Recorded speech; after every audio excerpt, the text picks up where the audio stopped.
आप सभी को जय मसीह की प्रिय। जैसा कि आप सब जानते हैं कि हम रोमियो की पत्री के अंतर्गत परमेश्वर के अनुग्रह का अध्ययन कर रहे हैं और इस बिंदु पर हम अपने अध्ययन के समापन के काफी करीब आ चुके हैं।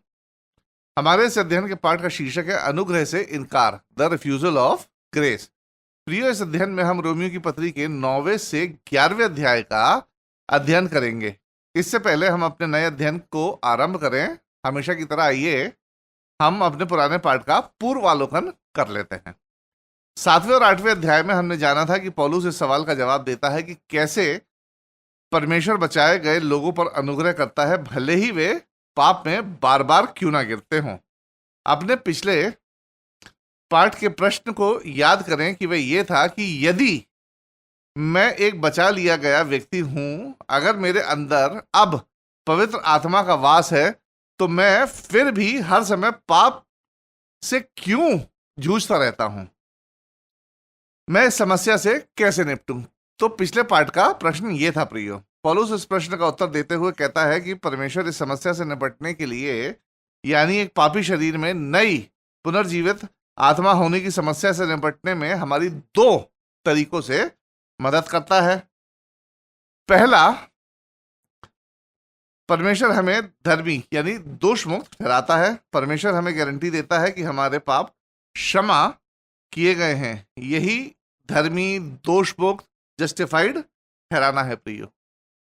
साथ ही धर्मी ठहराने के साथ परमेश्वर हमें पवित्र आत्मा का वास प्रदान करता है, यानी indwelling of the Holi spirit. और दूसरा, और यही पवित्र आत्मा जो हमारे अंदर वास करता है, हमारे अंदर बसता है, हमें पवित्रीकरण यानी सैंक्टिफिकेशन या आत्मिक परिपक्वता, स्पिरिचुअल मैच्योरिंग की प्रक्रिया में हमारी आगे मदद करता है प्रियो। यही सारी चीजें हमने अपने पिछले पार्ट में जाना था।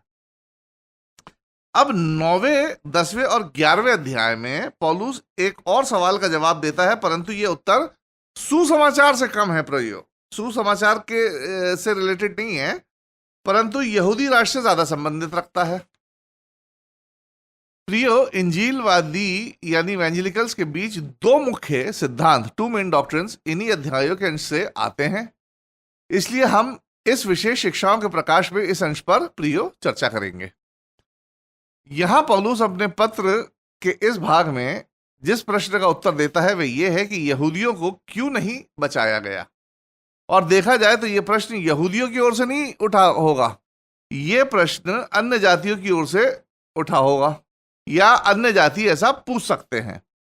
यानी सवाल यह है कि यहूदियों के पास वो सब कुछ था जिससे हर यहूदी बचाया जा सकता था। यहूदियों को परमेश्वर की प्रजा होने का विशेष अधिकार था। उनके पास परमेश्वर के नियम, मसीहा की भविष्यवाणी थी, यहां तक कि उद्धारकर्ता यीशु मसीह स्वयं यहूदियों में से ही था।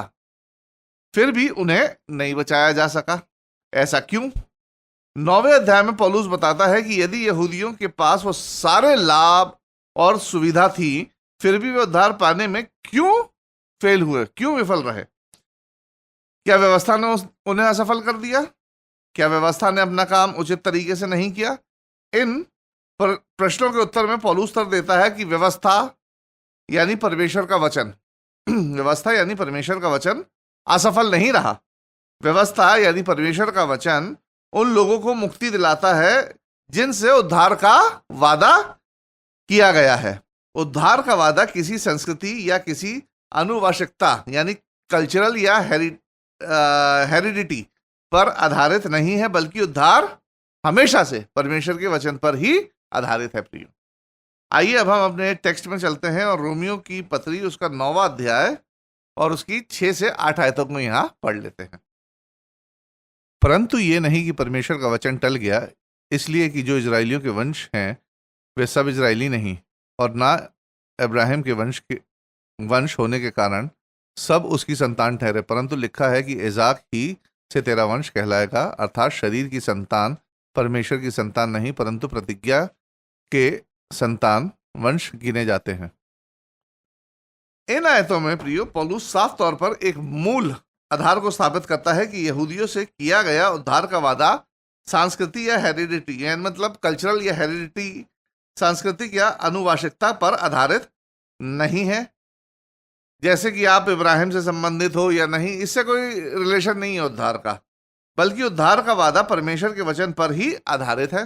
पौलुस ने यह लिखा तो नहीं है, परंतु यह चीज समझी जा सकती है कि उद्धार पाने के लिए व्यक्ति परमेश्वर के वचन पर कैसी प्रतिक्रिया जाहिर करता है, सकारात्मक या नकारात्मक।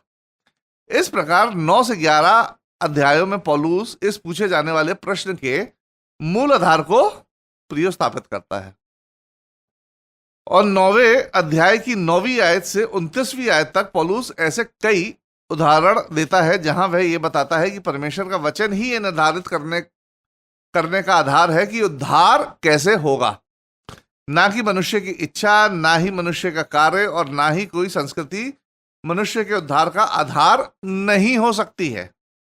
केवल और केवल परमेश्वर का वचन ही मनुष्य के उद्धार का आधार है।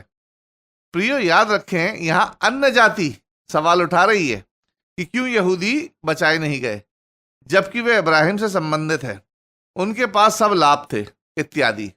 इस प्रश्न पर पौलुस उत्तर देता है कि वे इसलिए नहीं बचाए गए क्योंकि उन्होंने परमेश्वर के वचन के प्रति कैसी प्रतिक्रिया जाहिर की, नकारात्मक, नेगेटिव प्रतिक्रिया जाहिर की, नेगेटिव तौर पर जवाब दिया। यहूदियों की वंशावली में कुछ गड़बड़ी नहीं थी, उनकी संस्कृति में कोई कमी नहीं थी, परंतु यहूदियों ने परमेश्वर के वचन का जवाब हां में ना देकर अपने आप को उद्धार से क्या कर लिया, अपने आप को उद्धार से वंचित कर दिया। इस सवाल के चलते पौलुस 4 अलग अलग उदाहरणों का उपयोग करते हुए अपने तर्क को और साफ तरीके से दिखाने की यहां कोशिश करता है। आइए हम उन उदाहरणों को देख लेते हैं। पौलुस पहला उदाहरण रिबेका का रखता है, जो रोमियो की पत्री उसके 9वें अध्याय की 9 से 13 आयतों में पाया जाता है। आइए हम इस पर चर्चा कर लेते हैं। आइए अब हम उदाहरण नंबर 1 रिबेका का देख लेते हैं कि रिबेका का उदाहरण क्या है। रिबेका को परमेश्वर के वचन द्वारा बताया गया था कि उसका बड़ा बेटा उसके छोटे बेटे की सेवा करेगा, और इसके बदलने के हर मानवीय प्रयासों के बावजूद बड़ा बेटा एसाव उसके छोटे बेटे याकूब की सेवा करता है, जबकि हर संस्कृति में बड़े बेटे को यह प्रतिज्ञा प्राप्त होती है कि छोटा बड़े की सेवा करे। परंतु परमेश्वर के वचन ने रिबेका से कहा कि तुम्हारे मामले में ऐसा नहीं होगा, तुम्हारे मामले में बड़ा छोटे की सेवा करेगा। और आगे की कहानी प्रियो हम सब जानते हैं कि क्या है। इस लिहाज से यह संस्कृति या जन्म का कर्म नहीं है जो निर्धारित करता है कि चीजें कैसे होंगी, बल्कि यह परमेश्वर का वचन है जो निर्धारित करता है कि चीजें कैसी होंगी। आगे 14 से 15 आयतों में पौलुस एक दूसरा उदाहरण देता है, और वो उदाहरण किसका है? मूसा का। दूसरा उदाहरण है मूसा का। परमेश्वर ने मूसा से कहा कि सच्चाई यह है कि उसने यानी मूसा ने परमेश्वर को इसलिए नहीं देखा था कि वह यहूदियों का नेता था या फिर वह यहूदियों को मिस्र से निकाल कर लेके आया था, परंतु मूसा परमेश्वर की झलक केवल इसलिए देख पाया था क्योंकि परमेश्वर ने उसे यानी मूसा को झलक देखने की अनुमति दी थी प्रियो। फिर आगे 16 से 17 आयतों में एक और उदाहरण पाया जाता है, और वो उदाहरण है फिरौन का। आगे पौलुस एक नकारात्मक तानाशाह राजा फिरौन का उदाहरण बताता है कि फिरौन इतना महान राजा क्यों बना, उसके पास इतनी शक्ति कहां से पहुंची कि फिरौन उस युग का सबसे शक्तिशाली राजा बन गया था। अपनी बुद्धि, धन या सामर्थ्य के कारण नहीं प्रियो, बल्कि परमेश्वर के कारण। फिरौन इतना शक्तिशाली इसलिए बना ताकि उसकी हार से परमेश्वर की महानता पूरे इतिहास में पूरी दुनिया के सामने प्रकट हो सके। यदि फिरौन कोई छोटे मोटे राज्य का मामूली सा राजा होता तो दुनिया के सामने प्रियो क्या इतनी शक्तिशाली, इतनी मजबूत गवाही हो पाती? नहीं हो पाती। परंतु परमेश्वर ने उसे इस हद तक बढ़ाया था ताकि उसे हराकर परमेश्वर अपनी महानता को दुनिया के सामने प्रकट कर सके। आइए हम चौथा उदाहरण देख लें जो 19 से 29वीं आयत में पाया गया है, बचाए गए लोगों का। चौथे उदाहरण में पौलुस उन लोगों के बारे में बात करता है जो मसीह द्वारा परमेश्वर के वचन के माध्यम से बचाए गए हैं। भविष्यवक्ताओं को बताया गया था कि उन्हें परमेश्वर के वादों को प्राप्त करने के लिए बुलाया जाएगा।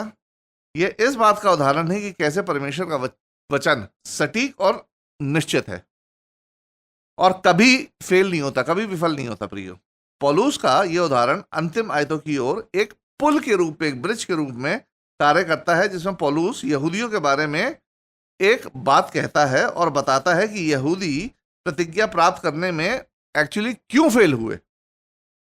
परमेश्वर के वचन ने, यानी व्यवस्था ने, उद्धार के मामले में यहूदियों को निराश नहीं किया था, जैसे पौलुस ने स्थापित किया है कि व्यवस्था में कोई गड़बड़ी नहीं दी, व्यवस्था फेल नहीं हुई।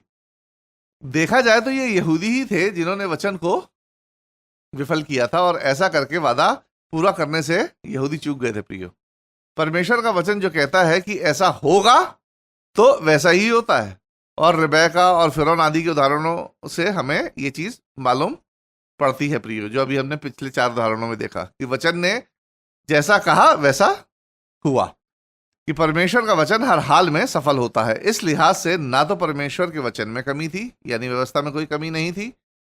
ये यहूदी ही थे जो वचन पर विश्वास और पालन करने में फेल हुए, प्रियो, विफल ठहरे और परमेश्वर की उद्धार की योजना से चूक गए। एक बार मैं फिर आपको याद दिलाना चाहता हूं कि यहां सवाल कौन पूछ रहा है, प्रियो? अन्य जाति पूछ रही है कि यहूदी क्यों फेल हुए। क्या परमेश्वर के वचन में कुछ गड़बड़ी थी, यानी व्यवस्था में कुछ गड़बड़ी थी? पौलुस कहता है ऐसा कुछ नहीं था। वास्तविकता और समस्या यह थी कि यहूदियों ने परमेश्वर के वचन के प्रति कैसी प्रतिक्रिया दिखाई। फिर ऐसा क्या हुआ, इसका उत्तर पौलुस इन आयतों में देता है। आइए हम पढ़ लेते हैं 9वें अध्याय की 30 से 33 आयत। सो हम क्या कहें? यह कि अन्य जातियों ने जो धार्मिकता की खोज नहीं करते थे धार्मिकता प्राप्त की, अर्थात उस धार्मिकता को जो विश्वास से है, परंतु इजरायली जो धर्म की व्यवस्था की खोज करते हुए उस व्यवस्था तक नहीं पहुंचे। किस लिए? इसलिए कि वे विश्वास से नहीं परंतु मानव कर्मों से उसकी खोज करते थे। उन्होंने उस ठोकर के पत्थर पर ठोकर खाई, जैसा लिखा है, देखो मैं सियोन में एक ठेस लगने का पत्थर और ठोकर खाने की चट्टान रखता हूं, और जो उस पर विश्वास करेगा वह लज्जित ना होगा। प्रियो, ऐसा इसलिए हुआ क्योंकि यहूदियों ने धार्मिकता प्राप्त करने की कोशिश तो की थी, परंतु परमेश्वर के वचन के अनुसार नहीं, विश्वास से नहीं। परमेश्वर का वचन क्या कहता है कि विश्वास से ही उद्धार प्राप्त होगा, परंतु यहूदियों ने ऐसा नहीं किया। उन्होंने कोशिश तो की उद्धार पाने की, परंतु परमेश्वर के वचन के अनुसार नहीं की, यानी विश्वास से नहीं, परंतु नियमों का पालन करने की प्रणाली के माध्यम से उन्होंने धार्मिकता को प्राप्त करने की कोशिश की। जबकि परमेश्वर के वचन ने हमेशा से कहा है कि मनुष्य विश्वास की ही प्रणाली के माध्यम से धार्मिकता को प्राप्त करता है, और पुराने नियम के सभी नायकों ने यह प्रदर्शित भी किया है। नूह इसलिए नहीं बचा था क्योंकि वह सबसे अच्छा या धार्मिक व्यक्ति था।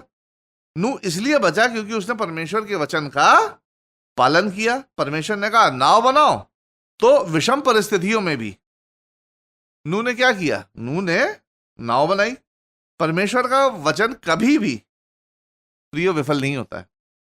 यदि वचन कहता है कि हम विश्वास की प्रणाली से बचाए जाएंगे, तो हम विश्वास की प्रणाली से ही बचाए जाएंगे। प्रियो, इस बात को याद रखें। दूसरी बात, यहूदियों ने उद्धारकर्ता यीशु को अस्वीकार कर दिया था, और यीशु को स्वीकार ना करके यहूदियों ने उस वादे को खो दिया था जो स्वयं यीशु मसीह मानव जाति के लिए लेके आया था, पापों की क्षमा और अनंत जीवन। परमेश्वर का वचन अपने वादों को पूरा करने में, प्रिय, सक्षम है, लेकिन अपनी शर्तों पर, मनुष्य की शर्तों पर नहीं। पौलुस कहता है यहूदी इसलिए असफल हो गए क्योंकि उन्होंने वचन को स्वीकार नहीं किया, ना ही वचनों की शर्तों को स्वीकार किया। और वचनों की शर्त क्या थी? कि जो विश्वास करेगा वो उद्धार पाएगा। सीधी बात, उन्होंने विश्वास किया नहीं। और परमेश्वर के वचन की शर्त क्या है? यीशु मसीह पर विश्वास करना। प्रियो, यहूदियों ने कहा हम बचना तो चाहते हैं परंतु यीशु पर विश्वास के बिना। तो प्रियो, यह था 9वें अध्याय का सारांश। समय की उपलब्धता को देखते हुए मैं जितना इसे संक्षिप्त में आपको समझा सका, मैंने आपको समझाने की कोशिश की। प्रियो, अब हम आते हैं 10वें चैप्टर पर, 10वें अध्याय पर। 10वें अध्याय की पहली 15 आयतों में पौलुस ने इस बात पर तर्क रखा है कि परमेश्वर ने हमेशा से अपनी प्रतिज्ञा को विश्वास पर आधारित किया है। प्रियो, आज भी मैं कई लोगों को यह प्रचार करते हुए सुनता हूं कि पुराने नियम में लोग व्यवस्था या नियम की प्रणाली के आधार पर बचाए जाते रहे हैं और नए नियम में लोग विश्वास और अनुग्रह की प्रणाली के आधार पर बचाए जाते हैं। प्रियो, यह शिक्षा बिल्कुल गलत है। परमेश्वर ने हमेशा से मनुष्य के साथ विश्वास की ही प्रणाली के आधार पर काम किया है, चाहे वो पुराने नियम में हो चाहे वो नए नियम में हो। इन आयतों में पौलुस इस मुद्दे पर यशाया और अन्य पुराने नियम के भविष्यवक्ताओं का हवाला देते हुए जवाब देता है कि परमेश्वर की आशीष और उद्धार हमेशा से विश्वास पर ही आधारित रहा है, ना कि व्यवस्था पालन की प्रणाली पर। हम 10वें अध्याय की 8 से 11 आयतों को पढ़ेंगे। परंतु वह क्या कहती है, यह कि वचन तेरे निकट है, तेरे मुंह में और तेरे मन में है। यह वही विश्वास का वचन है जो हम प्रचार करते हैं कि यदि तू अपने मुंह से यीशु को प्रभु जानकर अंगीकार करे और अपने मन से विश्वास करे कि परमेश्वर ने उसे मरे हुओं में से जिलाया, तो तू निश्चय उद्धार पाएगा। क्योंकि धार्मिकता के लिए मन से विश्वास किया जाता है और उद्धार के लिए मुंह से अंगीकार किया जाता है। क्योंकि पवित्र शास्त्र ये कहता है कि जो कोई उस पर विश्वास करेगा वह लज्जित न होगा। प्रियो, क्या ये आयतें आपको बहुत सुनी हुई या परिचित लग रही हैं? इन आयतों को अक्सर हम उन प्रचारकों से बड़ी बड़ी कन्वेंशन या पब्लिक प्रचार में सुनते हैं, खासतौर पर जब ऑल्टर कॉलिंग होती है, जब विश्वास के लिए पुकार होती है, तब सुनते हैं। प्रियो, कई प्रचारक इन आयतों को विश्वास की अभिव्यक्ति यानी एक्सप्रेशन ऑफ फेथ के रूप में देखते हैं जब सुसमाचार प्रचार के माध्यम से किसी को बचाए जाने की कोशिश की जा रही हो। दूसरे शब्दों में कहें तो बचाए जाने वाले व्यक्ति को विश्वास हो, और विश्वास वो है जो कुछ परमेश्वर ने कहा है उस पर यकीन और पूर्णता से भरोसा करना। जबकि विश्वास की अभिव्यक्ति यानी एक्सप्रेशन ऑफ फेथ समय समय पर बदलता रहा है। उदाहरण के तौर पर नूह की विश्वास की अभिव्यक्ति अलग थी। नूह ने परमेश्वर के कहने पर पानी का जहाज बनाया था। मूसा के विश्वास की अभिव्यक्ति अलग थी। मूसा वापस मिस्र जाता है, फिरौन का सामना करता है।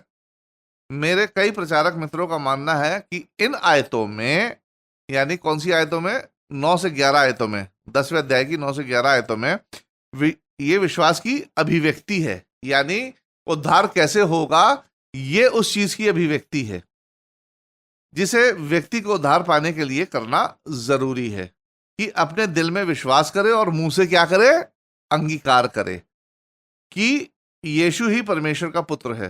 प्रियो, देखा जाए तो ये एक मानसिक और एक खुली विश्वास की अभिव्यक्ति है। मैं मानता हूं ये विश्वास की अभिव्यक्ति है, परंतु सुसमाचार के प्रति, ध्यान से सुनिएगा, परंतु सुसमाचार के प्रति हमारे विश्वास की सही अभिव्यक्ति 10वें अध्याय में नहीं, बल्कि रोमियो के 6वें अध्याय की 2 से 9 आयतों में पाई जाती है, जहां पौलुस बताता है कि सुसमाचार के प्रति हमें कैसी प्रतिक्रिया देनी चाहिए। और वो है कि जो कोई मसीह में डूब का बपतिस्मा लेता है वह अपने पुराने मनुष्यत्व के साथ, मसीह के साथ क्रूस पर मर जाता है और नए जीवन के लिए मसीह के साथ जी उठता है। 10वें अध्याय में पौलुस व्यवस्था और विश्वास के बारे में बताता है, यानी एक सिस्टम के बारे में बताता है कि उद्धार कैसे होगा। 10वें अध्याय में व्यवस्था या कार्य प्रणाली से नहीं, वरन विश्वास की प्रणाली से, यह 10वें अध्याय में बताया गया है। और अक्सर प्रचारक इस सवाल का जवाब कि मैं सुसमाचार का जवाब कैसे दूं, 10वें अध्याय का हवाला देते हैं, जबकि सुसमाचार के प्रति सही विश्वास की अभिव्यक्ति रोमियो 6वें अध्याय में पौलुस द्वारा बताई गई है। और 10वें अध्याय में पौलुस इस बात का वर्णन करता है कि कैसे परमेश्वर ने व्यवस्था की प्रणाली और विश्वास की प्रणाली का एक्चुअली उपयोग किया है। रोमियो के 10वें अध्याय में पौलुस पुराने नियम के भविष्यवक्ताओं का हवाला देता है ताकि यह दिखा सके कि हमेशा से वचन ने विश्वास की प्रणाली के द्वारा से ही उद्धार के बारे में प्रियो सिखाया है।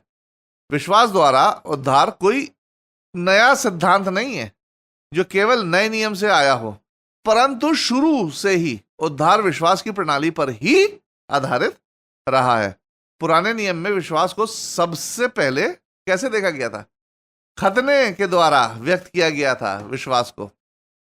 इब्राहिम ने पहले परमेश्वर पर विश्वास किया और उस विश्वास की अभिव्यक्ति, उसका एक्सप्रेशन क्या था? उस विश्वास की अभिव्यक्ति के लिए परमेश्वर ने इब्राहिम के परिवार का खतना कराने का आदेश दिया। यदि कोई खतना रहित है तो वो परमेश्वर के लोगों का हिस्सा नहीं हो सकता था। इसका बहुत एक अच्छा उदाहरण है प्रियो, मूसा, जिसे अपने पुत्र का खतना ना कराने के लिए मौत की धमकी दे दी गई थी। निर्गमन 4 अध्याय। नए नियम में भी हम आज की तारीख तक और आगे भी हम विश्वास के द्वारा ही बचाए गए हैं और प्रियो बचाए जाते रहेंगे।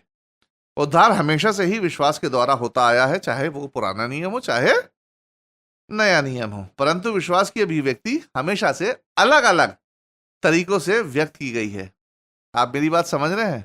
उद्धार हमेशा से ही विश्वास की प्रणाली पर ही बेस्ड रहा है, उस पर ही आधारित रहा है। परंतु विश्वास की अभिव्यक्ति, एक्सप्रेशन ऑफ फेथ, हमेशा से चेंज होता रहा है। प्रियो, विश्वास की अभिव्यक्ति अलग अलग तरीकों से व्यक्त की गई है। आज खतरा हमारे विश्वास की अभिव्यक्ति नहीं है। आज हमें नूह की तरह नाव नहीं बनानी है, परंतु आज हमें अपने विश्वास की अभिव्यक्ति ये विश्वास करके हम करते हैं कि यीशु मसीह परमेश्वर का पुत्र है, जो हमारे पापों के भुगतान के लिए मरा, और अपने पापों से प्रायश्चित हम करते हैं। और पिता, पुत्र, पवित्र आत्मा के नाम से हम डूब के बपतिस्मे में अपने विश्वास की अभिव्यक्ति बताते हैं। और ये अभिव्यक्ति उस दिन से चालू है जब पेंतीकुस्त के दिन पहली बार पतरस द्वारा सुसमाचार प्रचार किया गया था। प्रेरितों के काम 2:38। तो प्रियो, रोमियो 10वें अध्याय की 8 से 11 आयतों में हम क्या देखते हैं? उद्धार की प्रणाली किस बेस पे है? विश्वास के बेस पे है। और रोमियो 6वें अध्याय की 3 से 4 आयतों में हम क्या देखते हैं कि विश्वास की अभिव्यक्ति, एक्सप्रेशन ऑफ फेथ, हमें कैसे देना है? डूब के बपतिस्मे में। तो प्रियो, 10वें अध्याय की इन आयतों का तात्पर्य यह है कि परमेश्वर का वचन गारंटी देता है कि जो कोई विश्वास से परमेश्वर को पुकारेगा वह उद्धार पाएगा। और रोमियो 6वें अध्याय में पौलुस समझाता है कि सुसमाचार के प्रति सही प्रतिक्रिया, सही उचित विश्वास की अभिव्यक्ति पश्चाताप और डूब का बपतिस्मा है। 10वें अध्याय की 16 से 21 आयतों में पौलुस ये बताता है कि पुराने नियम में लोगों ने वचन को सबसे पहले भविष्यवक्ताओं के माध्यम से सुना, फिर उन्होंने वचन को मसीह और उसके प्रेरितों के माध्यम से सुना। वचन ने हमेशा से विश्वास के द्वारा उद्धार का प्रिय वादा किया है, परंतु समस्या ये थी कि लोगों ने विश्वास के द्वारा इसका जवाब नहीं दिया, ना ही विश्वास की अभिव्यक्ति को व्यक्त किया डूब के बपतिस्मे में। यहां तक कि विश्वास की यह भी अस्वीकृति परमेश्वर के वचन में पहले से ही दर्ज की गई थी कि लोग विश्वास नहीं करेंगे। ये पहले से ही भविष्यवाणी वचन में कर दी गई थी। पौलुस कहता है कि परमेश्वर का वचन उनकी अस्वीकृति का कारण नहीं बना, बल्कि परमेश्वर के वचन ने तो यहूदियों के विश्वास ना करने की भविष्यवाणी पहले से ही कर दी थी। रोमियो 10:16 से 21। और यह भविष्यवाणी ये दर्शाती है कि परमेश्वर का वचन कभी भी विफल यानी फेल नहीं हुआ। यहां परमेश्वर के वचन की सटीकता और सत्यता इस बात से भी साबित होती है कि परमेश्वर का वचन सबसे पहले जिन पर प्रकट हुआ था, किन पर प्रकट हुआ था? यहूदियों पर। उसी वचन ने उनकी असफलता की भविष्यवाणी भी कर दी थी।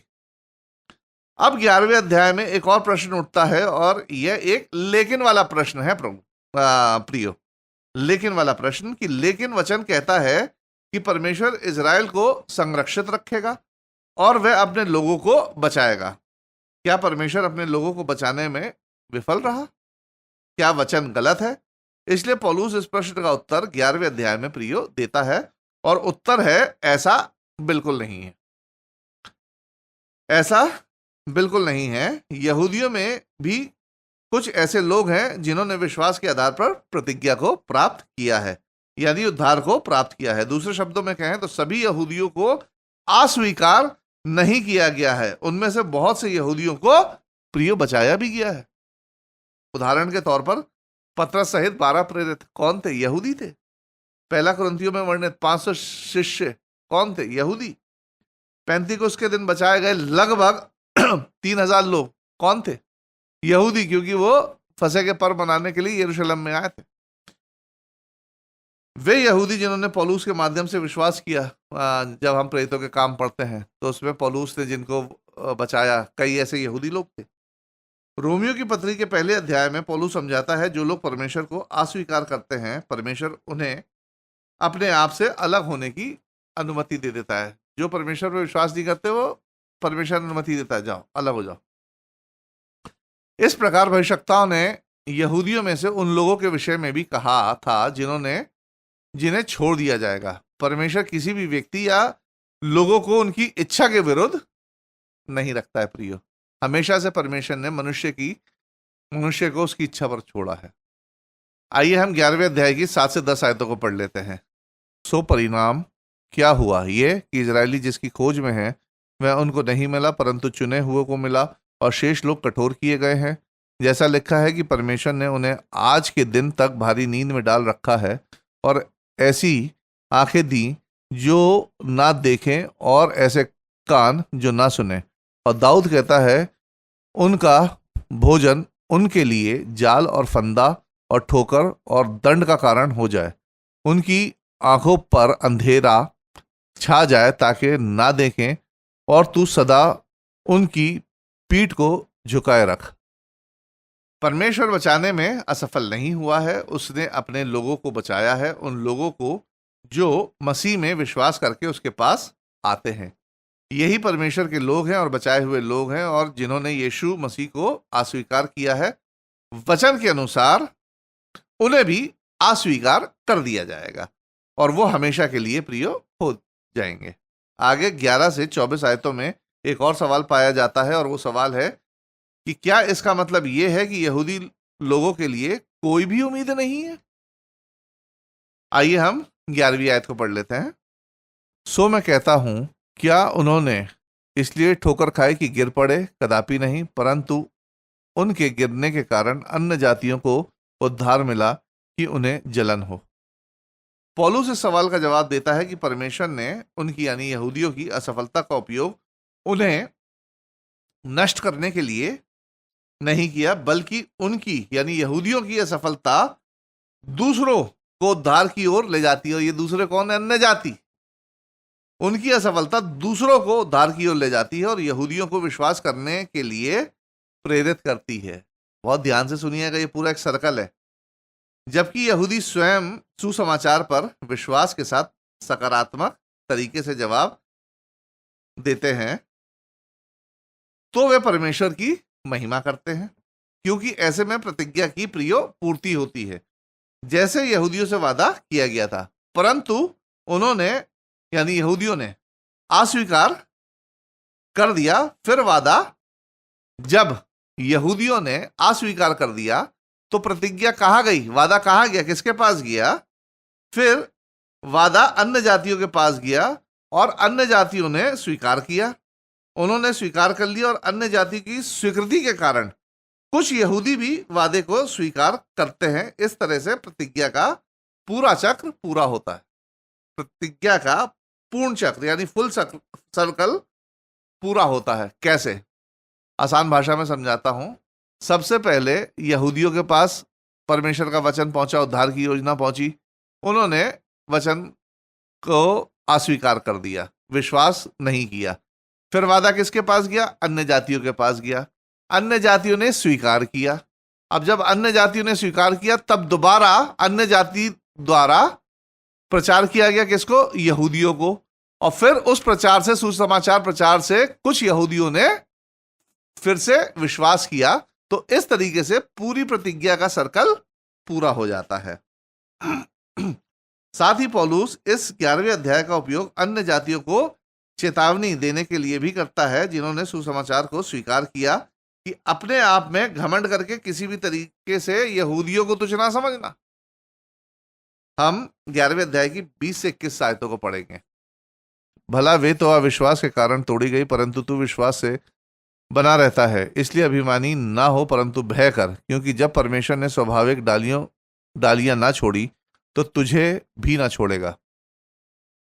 आगे 11वें अध्याय की 25 से 32 आयतों में एक भविष्यवाणी को प्रकट किया गया है प्रियो, कि एक राष्ट्र के रूप में सभी यहूदी नष्ट नहीं होंगे और मिट नहीं जाएंगे। वे समय के अंत तक बने रहेंगे। ऐसा क्यों है? क्योंकि वे एक निरंतर परमेश्वर के गवाह के रूप में बने रहे हैं और बने रहेंगे प्रियो।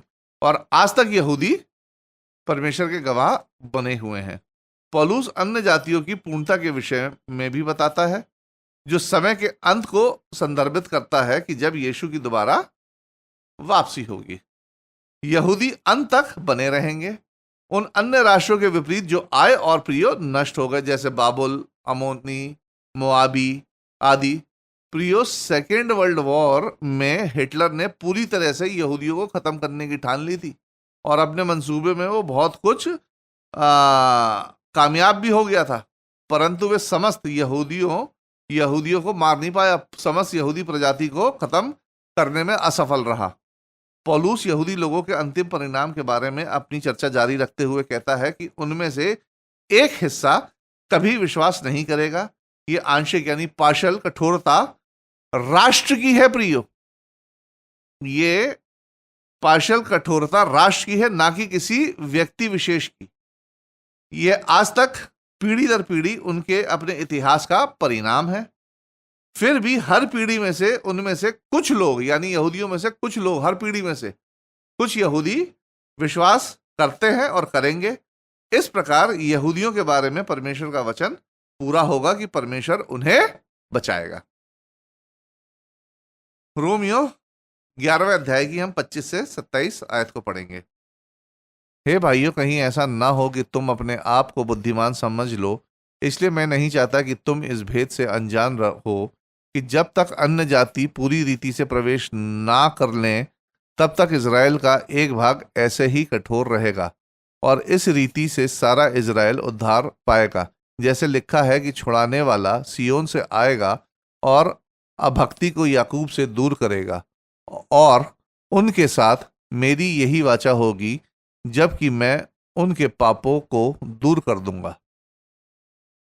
प्रियो, यह सारे इज़राइल का तात्पर्य सांस्कृतिक इज़राइल से नहीं, परंतु आत्मिक इज़राइल से है, जो यीशु मसीह को स्वीकार करता है। हर कोई चाहे किसी भी संस्कृति का हो, उसी तरीके से यीशु के पास आता है जैसे मैं और आप आए हैं, विश्वास से। यहाँ यहूदी और अन्य जाति में किसी भी तरह का कोई भी पक्षपात नहीं है। बहुत से लोग इन आयतों का उपयोग एक सिद्धांत को बनाए रखने के लिए करते हैं, जो कहते हैं कि अंत में सभी यहूदी लोग बचाए जाएंगे। ऐसा सिद्धांत खास तौर पर पूर्व सहस्त्रवादी सिद्धांत यानी प्री मिलेनियल थ्योरी वाले लोगों में ज्यादा प्रचलित है, परंतु इस प्रकार के सिद्धांत उद्धार प्राप्ति के सिद्धांत का, जो बाइबल बताती है, उल्लंघन करती है प्रिय। पौलुस कहता है, परमेश्वर के वचन ने यहूदियों को निराश नहीं किया। यहूदी चुने गए और प्रिय थे, वे धन्य थे, ठीक जैसा वचन बताता है। वे सबसे पहले प्रतिज्ञा पाने वालों में से थे, क्योंकि यीशु मसीह स्वयं क्या था? यहूदी था। जिन यहूदियों ने विश्वास के साथ वादे को स्वीकार किया, वे बचाए गए। पौलुस अन्य जातियों को यहूदियों के प्रति अपने रवैये के बारे में सावधान रहने के लिए चेतावनी देता है, क्योंकि यह अन्य जाति का ही अविश्वास था। पहले यह अन्य जाति का ही विश्वास था, जिसके कारण परमेश्वर ने इब्राहिम के माध्यम से यहूदी जाति का निर्माण किया था। फिर यह यहूदियों का अविश्वास था, जिसने सुसमाचार को अन्य जातियों तक पहुंचाया। सबसे पहले अन्य जातियों ने परमेश्वर पर विश्वास नहीं किया, तो परमेश्वर ने इब्राहिम के माध्यम से एक राष्ट्र को उत्पन्न किया, यहूदियों को। फिर ये यहूदियों का अविश्वास था, जिसने सुसमाचार को दोबारा कहां पहुंचा दिया? अन्य जातियों तक पहुंचा दिया। और ये अन्य जातियों के विश्वास के माध्यम से ये कि सुसमाचार अब दोबारा यहूदियों तक फैल रहा है। प्रियो, आप देख रहे हैं सर्कल।